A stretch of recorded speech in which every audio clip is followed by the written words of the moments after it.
Matin Sport.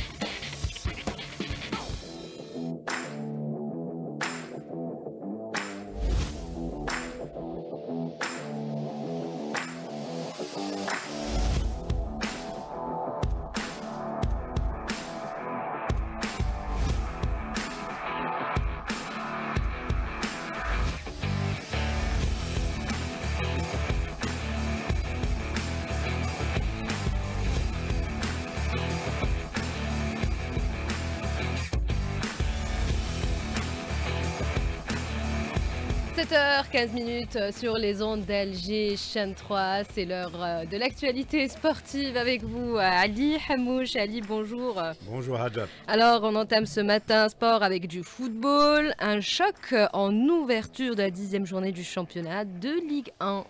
Et ça sera la rencontre entre le Mouloudia d'Alger, le leader, un des co-leaders plutôt de la Ligue 1, qui affrontera donc le Chabab Riyadi de Belouizdad. C'est un match des extrêmes, on le dit, puisque le Mouloudia d'Alger est en tête du classement, alors que le Chabab de Belouizdad occupe l'avant-dernière place au classement. Une position surprenante pour le Chabab de Belouizdad qui a complètement raté son début de saison. Donc ça sera aujourd'hui à partir de 20h au stade du 5 juillet. Sur cette rencontre, on va écouter le coach du Chabab Riyadi de Belouizdad, Abdelkader Amrani.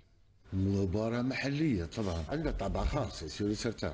احنا نيت اوبليجي دو فير ريزولتا في الماتش هذا باش نخرجوا من هذه الوضعيه. سي فري كو لا بريسيون ربما راح تكون على دو زيكيب باسكو سي ماتش ديربي اي فو كون سوا بيان بريباري سورتو سو بلان فيزيك سو بلان مونتال. حنا ثاني اون دوا سورتير دو سيت سيتياسيون لو بلوتو بوسيبل. ولهذا نقول باللي مقابله راح تكون مقابله صعبه على الفريقين. ان شاء الله يكون فير بلاي.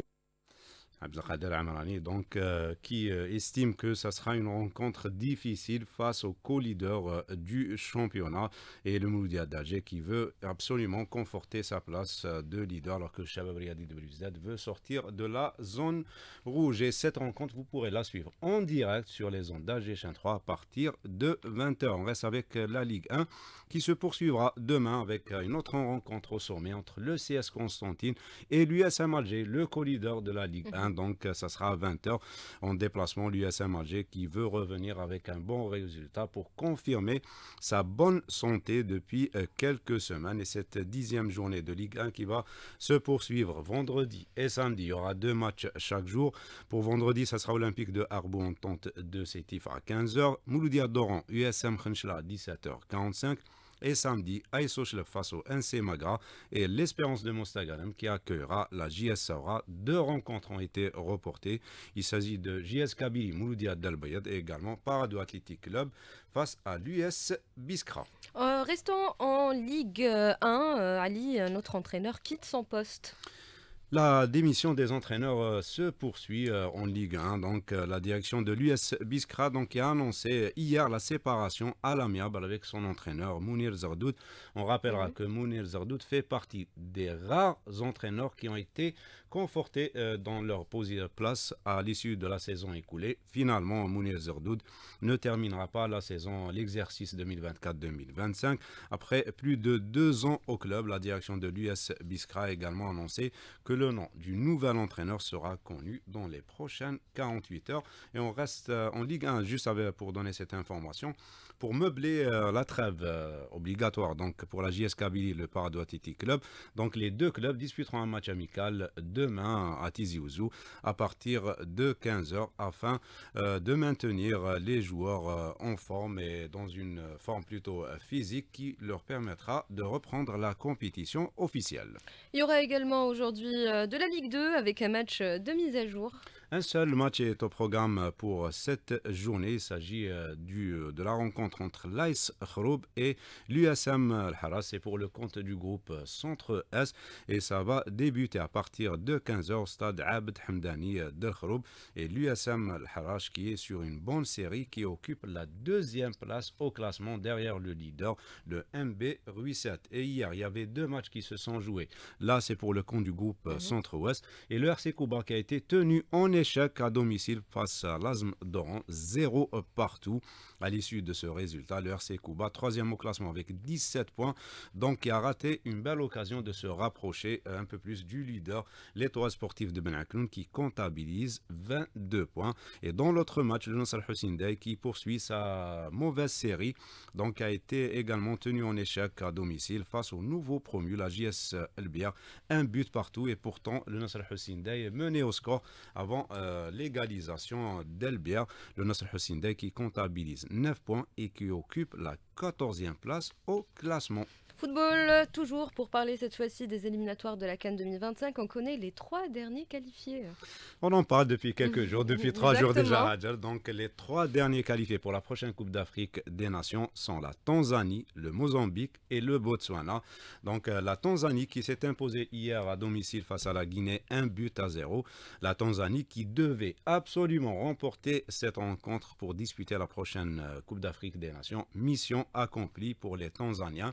Et dans le groupe I, le Mozambique qui est allé s'imposer à l'extérieur face à la Guinée-Bissau, 2-1. On rappellera qu'un point suffisait au bonheur du Mozambique. Ils ont fait mieux. Plutôt, le Mozambique a fait mieux en s'imposant donc 2-1. Une victoire qui leur permet de se qualifier pour la prochaine Coupe d'Afrique des Nations. Et enfin, le Botswana qui a tenu en échec l'Égypte à domicile, un but partout. Donc un point qui permet donc aux Botswanais de disputer la prochaine Coupe d'Afrique des Nations. Et le Cap-Vert dans le même groupe qui a été battu face à la Mauritanie, 1-0. Et dans les autres, il y avait d'autres rencontres qui se sont jouées hier, des rencontres sans enjeu. Le Cameroun qui a battu le Zimbabwe à domicile 2-1. Le Kenya qui a été tenu en échec 0 partout par la Namibie. L'Afrique du Sud qui survole son groupe en s'imposant à domicile face au Soudan du Sud, 3-0. Le Congo qui a été surpris à domicile par l'Ouganda, 1-0.